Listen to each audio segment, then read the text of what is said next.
So moving on here, now let's take a look at Ableton Live itself, okay? So up here, right up here, this is a very important area, okay? In these global settings up here, this is where you're gonna find important information like Link. Okay, Link is an actual really recent technology with Ableton where you can actually sync up an external device. You can host two Ableton sessions together. It's actually a really cool, neat feature, especially if you plan on collaborating and you want to maybe do a performance live on stage. You can actually sync each other's tempos, which I think is a really, really cool feature. Moving on, this tap function here, I can actually tap out my tempo. So let's say a friend of mine is playing guitar in the background and he's not sure what tempo he's playing to or she's playing to. I can go ahead and just tap out the tempo. So let me just give you a demonstration. Okay, for whatever reason, I'm feeling 111 beats per minute. And you can see here, it doesn't round it to a whole number. If I want, I could just double click and reset it back to its initial default position, which is 120 beats per minute. But I could also type in 111 on my keyboard, hit enter, and now it's set to 111 beats per minute. Over here, this is a phase nudge down, and this is what's called a phase nudge up. This is actually a way to temporarily increase the song tempo to synchronize to external music. So this is actually a great feature for any of you who are interested in DJing with Ableton.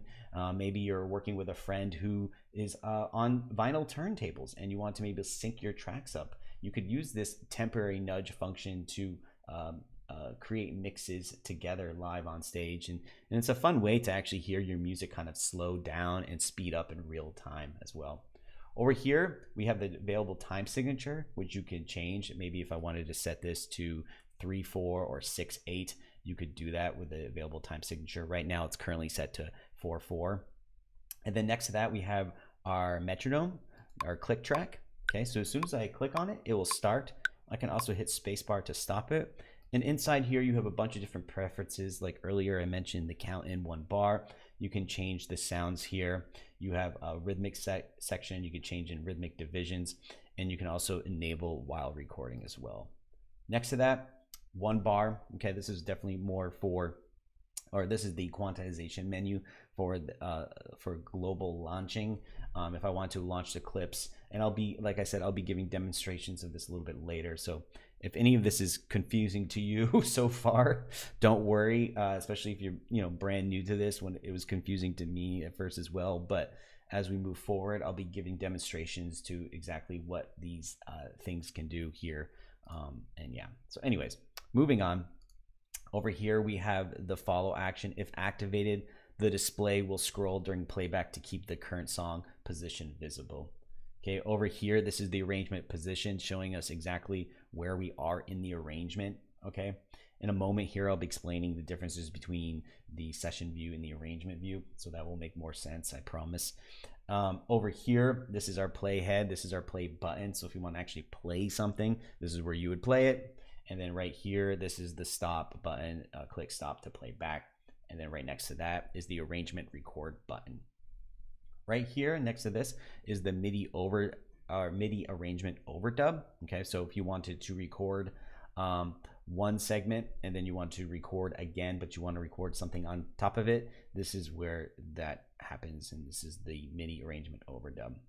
Next to that, this is the automation arm. When enabled, manual parameter changes can be recorded to session clips and the arrangement. Okay, so this is something that in class we definitely spend a lot of time practicing and doing, because the automation is definitely a very important subject, and it's actually super fun to do as well. This is re-enable automation. So this is a kind of a safety feature. If you accidentally click on a parameter that you didn't mean to when it already had automation on it, this will allow you to bypass that, but then also re-enable it just in case you don't accidentally delete all the hard work you put into your automation. Capture MIDI. If I start triggering notes in real time, this is a great way to capture that idea, so I don't have to worry about always hitting record and then capturing an idea.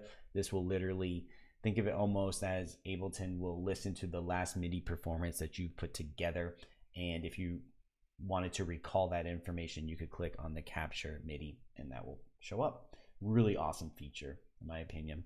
The session record button toggles between playback and overdub recording for clips which are currently playing on ARM tracks. All right, and then over here, this is the loop start punch in point. Okay, this will actually be broken down into bars, beats, and 16th notes. Over here we have punch in, and then we have punch out, and then next to that we have the loop switch. So the punch in and the punch in switch and the punch out switch activate this to prevent arrangement recording prior to the punch in point. Okay, so if you ever need to just literally record one segment, but you are worried about deleting everything else around it, okay, you can use these two punch in and punch out features to avoid that issue. Okay, and this will also display the loop punch in region length. All right, so moving on over here, we have the draw mode switch. So the draw mode switch is if you actually wanted to start penciling in notes. Okay, so maybe you don't want to record in real time, and if you're like me, I like a mix of both. I like to try to record sometimes MIDI drums in real time, but then I also like to take my time maybe penciling in chord progressions. This is where you would find this handy tool for you. And by the way, the key command for that is B, if any of you were wondering. And then next to that is computer MIDI keyboard. So if I actually wanted to turn my laptop or my desktop computer keyboard into a performance piano keyboard, you can do that with this switch right here. It's really fun, really cool. And if you're curious about that key command, it is M for MIDI. All right, next to that, we have key. Okay, if you turn this on, you'll notice that my screen will, or a lot of aspects to it will turn a different color here. They're highlighted in a yellowish type color. Basically, if I wanted to customize my laptop keyboard or desktop keyboard, I wanted to set up some features here, some quick key commands myself, some customization. This is where that lives. All right. Next to that is the MIDI toggle switch. Now, if I have any external third-party hardware units, this is where that would live. So if I wanted to hook up my complete control keyboard and I wanted to do some further customization, maybe some of you might have the Ableton Push 2. By default, that's already custom mapped to Ableton or exclusively mapped to Ableton, but let's say you wanted to dive a little bit deeper and make your own customizations, that's where that lives. Okay, over here is the CPU load meter, something you should definitely be paying attention to. The more plugins you add in, the more audio tracks you add in, depending on your CPU performance. If you have 8 gigs or 16 gigs, which is recommended by Ableton for RAM on your computer, at the very least, you'll see your CPU spike here. And by the way, you'll probably notice something else funky happen if your CPU meter starts to freak out. Like you might get audio dropouts, which is not a huge deal. But yeah, if this, in my personal experience, the CPU meter, if I see it go past like 90%, that's letting me know that I probably should address that issue. And then over here, this is the hard disk overload indicator. The indicator lights up if live was not able to load audio from the disk in time. This condition usually results in short dropouts in audio output stream. Yeah, this is rare when this happens to me. When it does happen, it usually just means that if my external hard drive is not connected correctly, yeah, I will hear audio dropouts, and then this D over here will light up and it will let me know, like, hey, heads up, something's not right with your setup, so you might want to address that. Okay, so one of the first things we talk about in Ableton, or what sets Ableton apart from other digital audio workstations, and if you're curious what is a digital audio workstation, well, here's a great example. There are all different types of digital audio workstations, but this is where you can actually create music. Okay, you can play back your ideas, you can export projects, and it's one of my favorite DAWs. And basically what separates Ableton from a lot of other DAWs is its unique properties between what's called the session view and the arrangement view.